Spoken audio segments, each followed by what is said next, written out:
আমি হচ্ছে একটু বলতে চাই, এখানে একটু আলাপ হচ্ছিল যে ছাত্র প্রতিনিধি হিসেবে উপদেষ্টা হিসেবে গেছে। তো বিষয়টা আসলে ছাত্র প্রতিনিধি না, অভ্যুত্থানের রিপ্রেজেন্টেশন আসলে সরকারে গেছে। আমাদের যে ৩ জন উপদেষ্টা ছিলেন এবং একজন তো অলরেডি সরকার থেকে চলে এসছে। তো এইখানে আসলে দেখেন, আমরা সরকারকে আসলে অনেকভাবে বিভিন্নভাবে বলতে পারি যে সরকার নাজুক, সরকার আসলে গ্রিপ নিতে পারছে না, সরকার আসলে পুরোপুরি প্রোঅ্যাক্টিভলি কাজ করতে পারছে না। কিন্তু আলটিমেটলি তো আমাদের আসলে আমরা আবার কি চাচ্ছি, আমরা আবার দ্রুততম সময়ে নির্বাচন চাচ্ছি, যেখানে আমরা বলছি আইন শৃঙ্খলা, এই আইন শৃঙ্খলা পরিস্থিতি দিয়ে আমরা যারা মানে স্বাভাবিকভাবে আমরা চলাফেরা করতে পারছি না, আবার আমরা এই আইন শৃঙ্খলা পরিস্থিতির মধ্যেই আমরা আবার নির্বাচন চাচ্ছি। মানে কথাটা হচ্ছে সেলফ কন্ট্রাডিক্টরি হয়ে যাচ্ছে। তো সেই জায়গাতে আমার মনে হয় যে অবশ্যই আইন শৃঙ্খলা পরিস্থিতির উপর জোর দেওয়া উচিত, এবং এখানেই আসলে আমাদের কথাটা যে সংস্কারটা গুরুত্বপূর্ণ।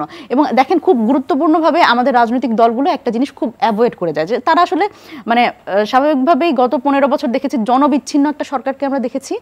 তো এখনো আমি বিভিন্ন রাজনৈতিক দলের মধ্যে যেই একটা আভাস দেখতে পাই যে জনগণ আসলে কিছু বোঝে না, জনগণ সংস্কার বোঝে না, জনগণ আসলে নির্বাচনই একমাত্র উপায় গণতন্ত্র ফিরিয়ে আনার, এবং নির্বাচন দিলে একদম কি বলবো, ওভারনাইট আসলে সব পরিবর্তন হয়ে যাবে, আইন শৃঙ্খলা পরিস্থিতি ঠিক হয়ে যাবে, একদম দেশে মোটামুটি শান্তি শৃঙ্খলা বজায় থাকবে একদম ওভারনাইট। কিন্তু ব্যাপারটা আসলে এত সহজ হওয়ার কথা না। কারণ দেখেন, এখানে আপনি এই অভ্যুত্থানে দেখবেন যে যেই ছাত্র জনতার অভ্যুত্থান বলছি, এই জনতা কিন্তু আসলে সেই অশিক্ষিত না। একজন রিকশাওয়ালাকে আপনি দেখেছেন, সেও সংস্কারপন্থী, সেও বলছে, কিন্তু কোথাও আপনি বাংলাদেশের দেয়ালে দেখবেন না যে দ্রুত নির্বাচন চাই। নির্বাচনের কথাটা কিন্তু তারা লেখেনি, তারা লিখছে সংস্কার।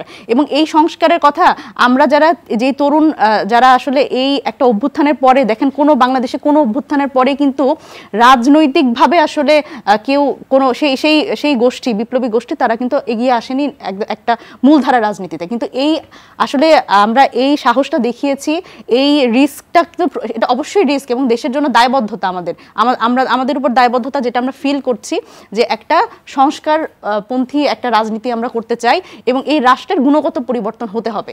এবং আমি মনে করি না যে আমাদের বয়সী, আমি রাশেদ ভাইকেও বলবো, আমরা কিন্তু 2018 সালেও যখন নিরাপদ সড়ক আন্দোলন করেছিলাম, তখনও কিন্তু আমরা ব্যারিকেড দিয়ে লিখে রেখেছিলাম রাষ্ট্রের মেরামত চলছে, সাময়িক অসুবিধার জন্য দুঃখিত। সুতরাং এই সংস্কার কিন্তু এখনকার না।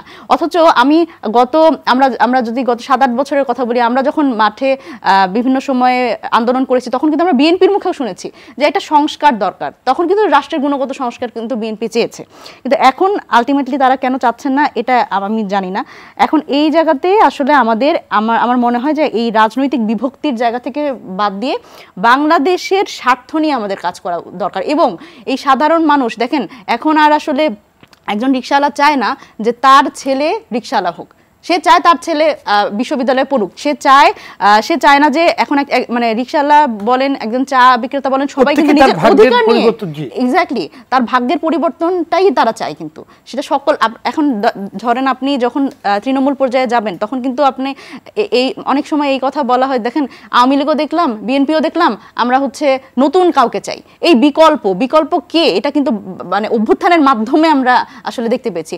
এখন এখানে একটা কথা অনেকেই বলতে চান যে আমরা আসলে বিভিন্নভাবে নির্বাচনটাকে একটা পেছানোর একটা পায়তারা করছি, এটা বিভিন্নভাবে আমাদের বলা হয়। দেখেন, আমরা দেখেছি সরকারের পক্ষ থেকে বলা হয়েছে যে স্বল্প মেয়াদী সংস্কার এবং দীর্ঘমেয়াদী সংস্কার, এইটা হচ্ছে সরকার থেকে যেটা বলা হয়েছে, সকল রাজনৈতিক দলের ঐকমত্যের ভিত্তিতে এটা করা সম্ভব। স্বল্পমেয়াদী সংস্কার হলে ওনারা বলেছেন যে আপনারা যদি স্বল্পমেয়াদী সংস্কার চান, সেটা হচ্ছে ডিসেম্বরের মধ্যে, তাহলে নির্বাচন দেওয়া সম্ভব, এবং দীর্ঘমেয়াদী সংস্কার চাইলে সেটা হচ্ছে জুনের মধ্যে দেওয়া সম্ভব। এবং একটা ঐকমত্য কমিশন গঠিত হয়েছে, সেই কমিশনে কিন্তু আমরা যেটা জুলাই চার্টার বলছি, সেখানে কিন্তু প্রত্যেকটা রাজনৈতিক দলের কাছে কিন্তু অলরেডি সেটা চলে গেছে, এবং প্রত্যেকটা রাজনৈতিক দলই কিন্তু তাদের মতামত এখানে দিচ্ছে। সুতরাং এটা তো একটা স্বচ্ছ প্রক্রিয়া। আমাদের একটাই ম্যান্ডেট যে আমরা আসলে চাই যে এইখানে এই সংস্কারটা হতে হবে। বাংলাদেশের মানুষ বারবার রাস্তায় নামবে না, ছাত্র জনতা 2000 ছাত্র জনতার রক্ত বারবার দিবে না। এখানে রক্ত এবং ভোট দুইটাকে আপনারা মুখোমুখি করেন না, কারণ এখানে আমরা এখন পর্যন্ত কিন্তু রক্তের উপর দাঁড়িয়ে আছি।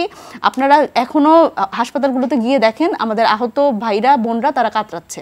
সুতরাং রক্ত আর ভোট আপনারা একসাথে দাঁড় করায় দিয়েন না, কারণ এই সংস্কার, এই রক্তে দেওয়া হয়েছে এই সংস্কারের জন্য, একটা বাংলাদেশের সুন্দর বাংলাদেশের জন্য এই বাংলাদেশের পরিবর্তন হতে হবে। আর এই কারণেই এত মানুষ আসলে এখন মানে এত তরুণরা আসলে আশাবাদী, বাংলাদেশের মানুষ কিন্তু প্রচন্ড আশাবাদী নতুন বাংলাদেশের জন্য। সুতরাং সেই আশাটা আপনারা আসলে শুধুমাত্র নির্বাচন করে সেটা মনে হয় নাকচ করে দেওয়া ঠিক হবে না।